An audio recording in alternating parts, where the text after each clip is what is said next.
Hello friends, welcome to my channel Web World.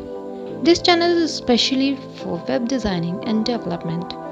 As I told you in my previous video that I will teach you how to make a website using CSS and HTML.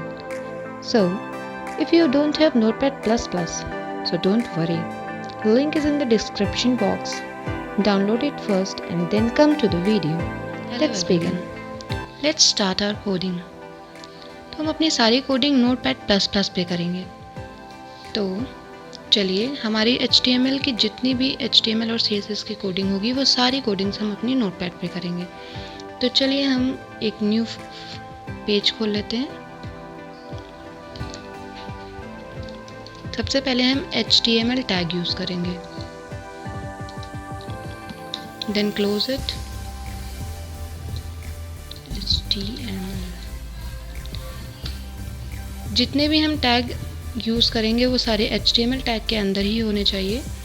तो जो दो main tag हैं वो है head, इसे भी close कर देंगे, और दूसरा टैग है हमारा बॉडी, इसे भी क्लोज कर देंगे। चलिए पेज को सेव कर लेते हैं। पेज को सेव करने के लिए जितने भी एक प्रोजेक्ट से रिलेटेड सारी चीज़ें हम एक ही जगह पर सेव करेंगे। तो चलिए हम डेस्कटॉप पर एक न्यू फोल्डर बनाते हैं। न्यू फोल्डर, इसका नाम दे देते हैं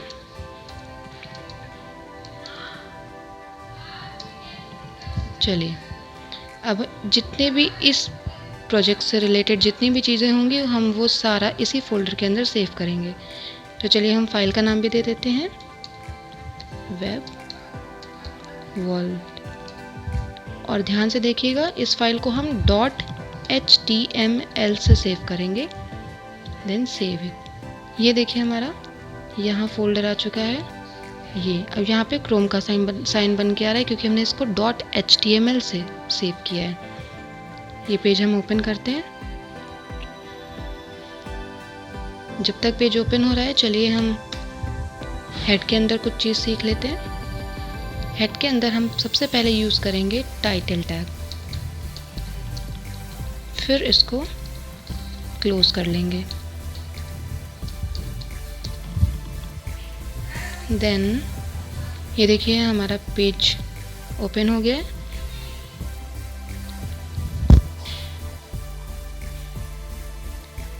यहाँ पर आप देख सकते हैं इस पेज का जो टाइटल है वो अभी webworld.html आ रहा है, जिससे कि हमने अपनी फाइल सेव की थी। तो चलिए अब यहाँ पर हम कुछ और नाम अगर देना चाहें तो उसको हम टाइटल टैग के अंदर यूज़ करेंगे। तो चलिए हम अपने पेज का नाम दे देते हैं my first website.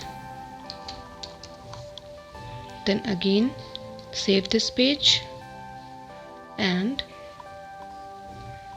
Refresh it. ये देखिए ये हमारा यहाँ पर पेज का नेम चेंज हो गया है। चलिए कुछ हम बॉडी टैग्स के अंदर टैग यूज़ सीख लेते हैं। फर्स्ट टैग हम यूज़ करेंगे h1 tag. h1 tag use होता है किसी भी फॉन्ट के साइज़ के लिए। तो चलिए हम पहले h1 टैग लिखते हैं एंड इसको क्लोज कर लेंगे।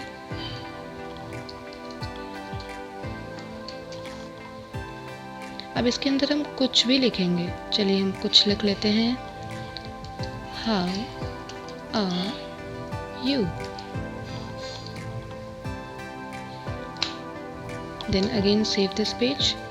ये आपको याद रखना है कि पेज को बार बार सेव करना है। जितनी भी बार हम चेंजेस करेंगे पेज को सेव करना है, देन सेम ब्राउज़र पे जाकर उसको रिफ्रेश करना है। देखिए ये हमारा फॉन्ट हाउ आर यू, इसका साइज़ ये h1 की वजह से आ रहा है। इसका मतलब है h1 का साइज़ ये है। चलिए हम h2 यूज़ करते हैं। h2 टैग यूज़ करते हैं, देन इसको क्लोज करेंगे and then again write something है।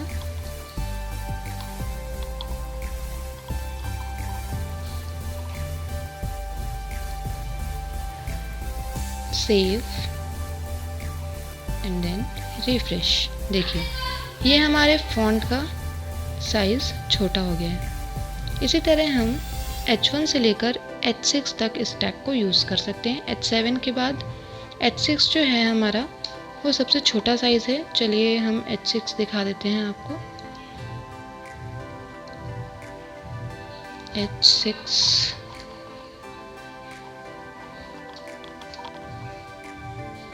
Save refresh. ये देखिए ये हमारा साइज सबसे छोटा है H6 का। चलिए हम नेक्स्ट टैग सीखते हैं। अगर हमें इसी को चलिए इटैलिक करना है, use I tag, close this tag,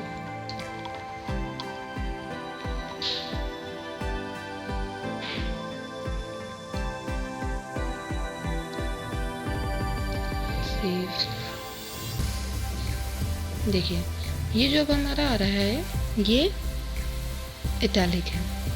अगर हमें बोल्ड करना है तो बोल्ड करने के लिए यूज बी देन क्लोज, और इसके अंदर ही हम जिस भी फॉन्ट को हमें बोल्ड करना है वो लिखेंगे, पेज को सेव करेंगे and then refresh your browser. यहाँ पर ये देखिए ये हमारा बोल्ड हो गया है। एक चीज़ आपने देखी होगी कि जब हम ये H1 टैग यूज़ कर रहे थे तब ब्राउज़र पर ये लाइन ब्रेक हो जा रही थी, फर्स्ट, सेकंड, थर्ड। लेकिन जब हमने I और B टैग यूज़ किया तो ये हमारी लाइन ब्रेक नहीं हुई। इसका मतलब ये है कि H1 जो है वो लाइन ब्रेकिंग टैग है और ये दोनों लाइन ब्रेक नहीं करते हैं। तो अगर हमें लाइन ब्रेक करनी है तो I के बाद हम BR टैग यूज़ करेंगे फॉर ब्रेकिंग लाइन। ये देखिए हमारी लाइन ब्रेक हो चुकी है। नेक्स्ट टैग हम सीखते हैं। चलिए अगर आपको पैराग्राफ लिखना है तो यूज़ करेंगे P, इसको हम क्लोज कर लेंगे। आपको एक चीज़ का ध्यान रखना है कि कोई भी टैग अगर आप ओपन करते हैं तो अगर वो क्लोजिंग टैग है तो उसको ओपन क्लोज एक साथ में ही कर लेंगे, क्योंकि अगर तो चलिए पैराग्राफ टैग के अंदर हम कुछ लिख लेते हैं। चलिए हमने कुछ भी लिख दिया। अब इसको सेव करने के बाद हम अगेन रिफ्रेश करते हैं।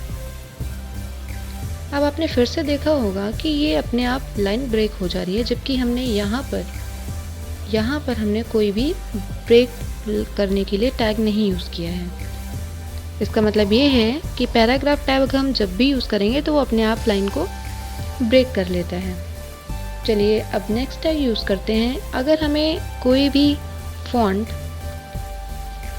बीच में सेंटर पे लिखना है तो उसके लिए हम यूज़ करेंगे सेंटर टैग। इसको भी हम क्लोज कर लेंगे।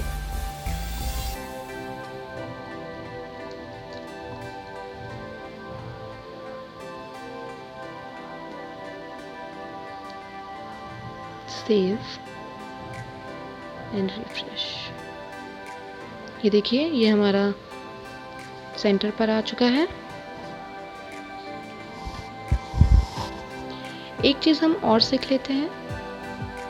आपने देखा होगा कि कभी कभी वेबसाइट पर कोई भी फॉन्ट लिखा होता है और वहाँ पर नेक्स्ट पेज पर जाने के लिए वो लिंक बना होता है। तो देखते हैं हम वो लिंक कैसे बनाते हैं।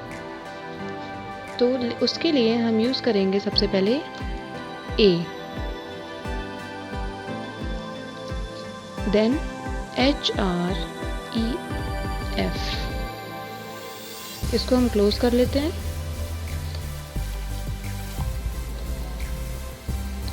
चलिए मान लीजिए हमने लिखा अबाउट अस। हम चाहते हैं कि इस पर क्लिक करने पर हम अबाउट अस वाले पेज पर पहुंच जाएं। तो देखते हैं ब्राउज़र पर। ये देखिए, ये हमारा यहाँ पर लिंक बन के आने लगा। लेकिन अगर हम यहाँ पर क्लिक करते हैं तो हम सेम पेज पर ही हैं। वो इसलिए क्योंकि यहाँ पर हमने पेज का नाम नहीं दिया है जिस पेज पर हमको जाना है, तो उसका हमें सोर्स लिखना पड़ेगा। तो चलिए हम लिखते हैं। कैसे लिखते हैं? href is equal to inverted commas के अंदर ABOUT पेज का नाम, देन डॉट HTML, क्योंकि हम सारी फाइलों के एक्सटेंशन .html से सेव करते हैं, तो पेज का पूरा नाम लिखेंगे aboutus.html। इसको सेव करेंगे, फिर इसको रिफ्रेश कर लेंगे। अब देखिए, अब हम इसको यहाँ पर क्लिक करेंगे तो आप यहाँ पर देखिएगा अभी webworld.html आ रहा है, जो कि हमारा इस पेज का नाम है। जैसे ही हम यहाँ पर क्लिक करते हैं, क्लिक करने पर ये देखिए हम अबाउट अस इस पेज पर पहुँच चुके हैं। और क्योंकि ये पेज अभी हमने अपना कंप्लीट नहीं किया है, इसीलिए ये पेज ब्लैंक है हमारा। तो इस तरीके से हम लिंक देते हैं।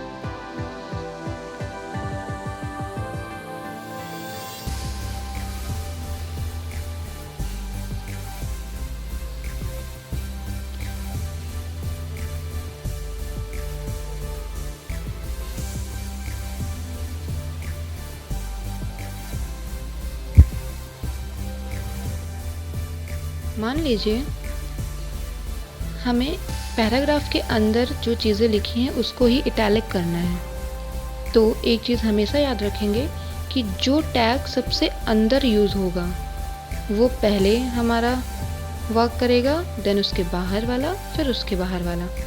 तो हमें पैराग्राफ के अंदर वाली जो भी फॉन्ट है हमारी, उसको इटैलिक करना है। तो चलिए पैराग्राफ के अंदर आई टैग यूज़ करेंगे। ये आई हमने ओपन किया और यहाँ तक हमको इटैलिक करना है, तो इसको क्लोज करेंगे आई टैग को। चलिए अब पहले हमारा ये आई रन करेगा, देन पी। चलिए दिखाते हैं कैसे। इसको सेव कर लेंगे और इसको रिफ्रेश कर देंगे। ये देखिए, ये हमारा यूज़ हो गया। ये हमारा आई आ रहा है, आई मीन्स इटैलिक। चलिए, तो अगर हमें इसी तरह किसी भी चीज़ को, अगर मान लीजिए हम इसका फॉन्ट का साइज़ बड़ा करना चाहते हैं, तो हम चाहते हैं कि ये हमारा इटैलिक रहे और इसका साइज़ भी मान लीजिए हम H1 H2 में देना चाहते हैं, तो इसी के बाहर हम यूज़ कर लेंगे H2 यूज़ करते हैं। चलिए इसको भी क्लोज करेंगे, तो क्लोज करेंगे आई के बाद।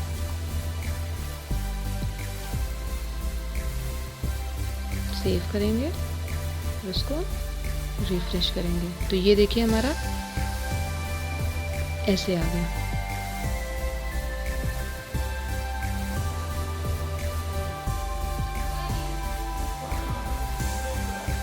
तो अगर आपको ये वीडियो पसंद आया है तो please like, subscribe and share. और मिलते हैं हम अपने अगले वीडियो में, जहाँ पर हम आपको कुछ और चीज़ें सिखाएंगे, जैसे कि इमेज हम कैसे लगाते हैं, हम अपनी CSS को कैसे लिखते हैं।